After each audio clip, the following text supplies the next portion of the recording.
Hello and welcome to Carbon Removal Newsroom. I'm Ross Kenyon. I'm lead strategist with the Nori Carbon Removal Marketplace.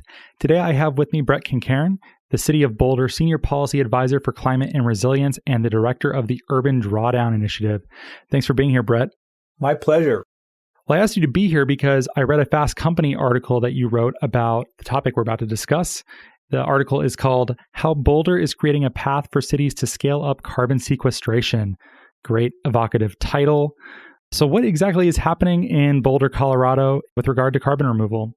Well, Ross, as you know, Boulder's been in the climate action game for quite a while. We're a part of that early cohort of cities that recognized the lack of national leadership in the last decade and formed a climate action plan to try to achieve initially the Kyoto objectives and now more broadly the other objectives set by the IPCC. But as we've watched the science evolve around this, we have seen this emerging issue that which was actually basically summarized in the IPCC report that came out last October, which said that while we have to keep doing emissions reduction at this massive level, it's not going to be enough. And unless we can start pulling a huge amount of carbon out of the atmosphere, we're not going to be able to stabilize climate. So a couple of years ago, actually, the city and the county both started parallel but slightly different efforts to look at our agricultural land holdings as areas where we could experiment with different types of carbon drawdown techniques. And so we've been working on that sort of working lands sort of approach to carbon drawdown for these last couple of years. But in the last year or so, it's become obvious that while we need to also work on how do you scale this up in farming, ranching, and forestry, there's also a really significant role that cities play in this. And so this work is really intended to build out those roles for cities. I think most people hear something like this and they're used to hearing about big corporations or national governments talking about what they can do to move the needle on climate. But I imagine that some people might be skeptical that cities have the same amount of scale necessary to do much good in this regard. Are they missing something? Well, I think we need to think about where we are in the cycle of solution development. And so I'll use an example around electrification. So 5 years ago, we were working hard on how we were going to decarbonize our energy system. And we started to realize that we were making great progress around the electricity side, but there was this big unanswered question of how we were going to get off natural gas, especially in the residential sector. And so we as a city launched an initiative to start scoping and analyzing strategies and solution sets for residential electrification. That set of solutions got scaled up to a whole series of cities who were then working on it and adapting and innovating those solutions. And now we have a national network of cities that are leading on how to foster electrification that's starting to lead to policy change at state and ultimately, hopefully, national levels. But so these cities really acted as this kind of ground of innovation on which then we start to think about the more system-changing policies. We're very much in that same sort of space now in carbon drawdown, where unfortunately or fortunately, I don't know which one, depends on which sector or field you're in, but there's a lot of uncertainty about what the most effective carbon drawdown techniques are and how they play out in different geographies and whether we should be, which type of ecosystems we should be working in. This is setting aside for a moment the whole issue of technology-based carbon drawdown. I'm really talking about natural climate solutions here. So anyway, there's just this huge need for essentially research and development. And since many cities at least, have a big commitment in their climate action plans, we need those solutions to be able to achieve our objectives. I think that's a good point. And I asked in a little bit of a provocative way, but when I think about what cities can do to lead on environmental issues and climate issues, I'm pretty sure this is James Madison, and maybe it's from the Federalist Papers, but he called states laboratories of democracy. And this is a chance for cities at a smaller scale to try things out that can maybe be bumped up to greater scales at the county, at the state, and maybe even at the federal level too. This is a way of trying things out without, betting the farm on it, so to speak. No, that's exactly right. Just to use that electrification example again. So what we realized in Boulder was to do even half of the 40,000 single-family residences here and fully electrify them from all of their sort of appliances, heating and cooling needs, and on their personal transportation needs, it was a $40,000 or $50,000 expenditure for each household. That's a no-go if we're going to say that all households all across the country are going to suddenly have to cough up that kind of money.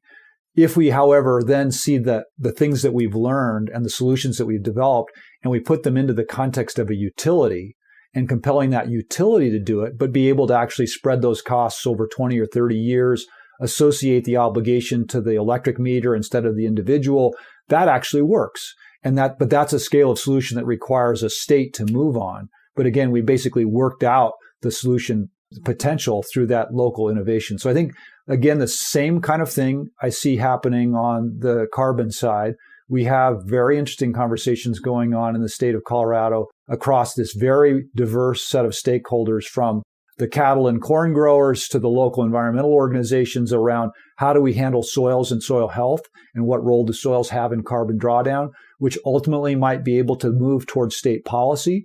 But at this point, we need a lot more innovation locally to see what works before we can start to move that policy discussion. That makes sense to me. One of the things I thought was very interesting in your article is the focus on land and how cities are actually surprisingly large landowners. Maybe it's not that surprising to you, listener, but I don't really think of cities in that way. What can be done with Boulder's lands that can help in this way? This is a really important question, Ross. And I guess if I were just looking at this from the outside and I hadn't been spending time with it, I would say, yeah, that's really nice that you're talking about cities and urban landscapes and carbon drawdown. But come on, let's get realistic. If I really want to draw down thousands to millions of tons of carbon, I'm not going to do it in the relatively small ecological footprint of a city. I think that sort of approach, though, misses a few things. First of all, it's a classically reductionist approach. If now suddenly the concern is carbon drawdown, then the only things that we're going to consider are the things that draw down the most carbon. Well, but the point, I think, or the response that I would offer is that the value of a ton of carbons removed isn't necessarily the same, at least from a whole series of other benefits between, say, a timber plantation versus an urban landscape. So let me offer an example. If in the urban context we can recarbonize by drawdown efforts that urban landscape, and we do it in a strategic way, not only did we just bring down carbon, but we can accelerate the establishment of urban forests, which, as people may know, we desperately need to be creating more shade in cities to prepare for the urban heat island effects that we're going to see because of climate change. So we can reestablish canopy much more quickly because of these richer, more productive soils. We can also, because there's a relationship between carbon and water, hold more water in those soils, which actually helps to cool cities, but it also is incredibly important given the storm surges that we're going to get with climate change. It also enables us to do soil remediation, enables us to grow more bionutrient-dense food. So there's this whole range of other benefits that stack into the value of that ton of carbon that we've sequestered in that urban landscape. So I would argue that if we were actually going to monetize that ton of carbon, that urban ton of carbon done correctly is worth significantly more, 10, maybe even 100 times more than that ton of carbon that we just sequestered in a forest somewhere. So I'm just saying there's that. And then, as you mentioned, Ross, we often underestimate the sheer geographic size of communities. So the City of Boulder started buying open space lands back in the 70s, and we have a pretty healthy stock of those lands, about 45,000 acres outside our urban boundary. About 20,000 of that's in ag. So, that's great. But when we actually did the analysis of the arable land that's inside the boundary of the city, now a lot of this is privately owned, but it's 30,000 acres. So there's a lot of land that's being watered that has potential for a whole series of benefits that we just haven't thought about in that kind of way. There certainly is a lot of opportunity.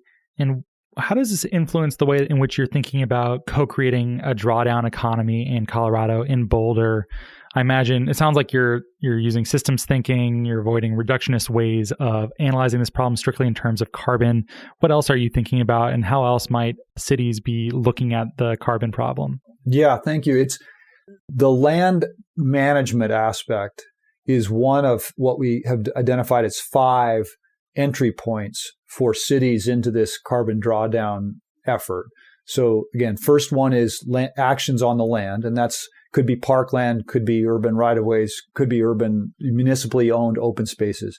A second is that cities have a lot of material resources that are potentially useful in sequestration. So organic materials is one of the most obvious. So the great work of the marine carbon farming efforts and so on, where they've shown that if you can take that organic material, turn it into a high productivity compost and get that compost into certain applications, you dramatically accelerate the capacity of soil systems, especially to sequester carbon. So cities also have water, by the way. So organics and water, so the materials that cities have, that's the second. A third is in money. Cities obviously are a concentration of capital. We have procurement systems, both public and private, that could be directed towards supporting carbon drawdown. We have fees, we have grants, we have all kinds of ways that we transfer money to things that we want. So it's basically, by the way, also making the possibility of offsets relevant again, if I can actually create a fund that supports carbon drawdown much more close at hand to that city. So that's the third, is financial. The fourth is policy.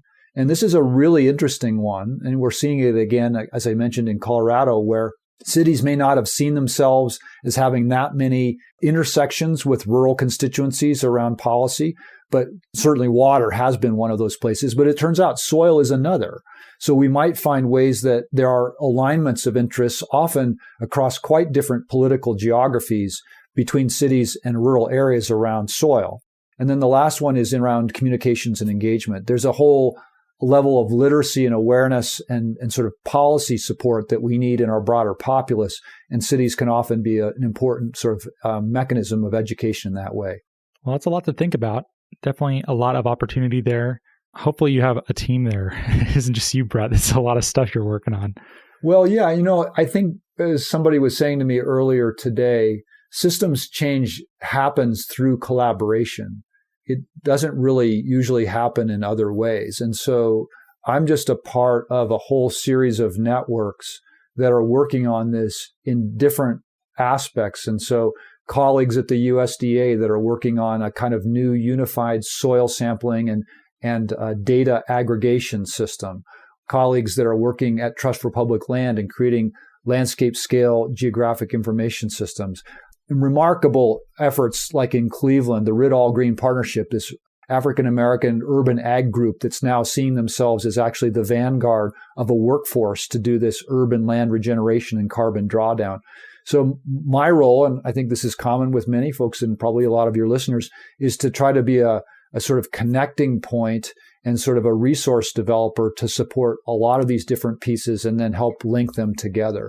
Two, I think, networks I would call out in particular, the Urban Sustainability Directors Network, a network now of over 215 cities in North America that are bringing staff from all those different sustainability wings in those cities together to work on these kinds of issues. And then internationally, the Carbon Neutral Cities Alliance is doing amazing work around the world with sort of leading innovation with cities around this type of work. So I don't feel in any way alone. It's mostly just the challenge of keeping up with all the amazing work going on. Yeah, there is a lot of activity, it seems. And then you also mentioned the Urban Drawdown Initiative, where you are the director. What exactly is happening there? And I imagine other cities are probably also thinking about sequestration and carbon removal in similar ways as yourself. Yeah, that's exactly right.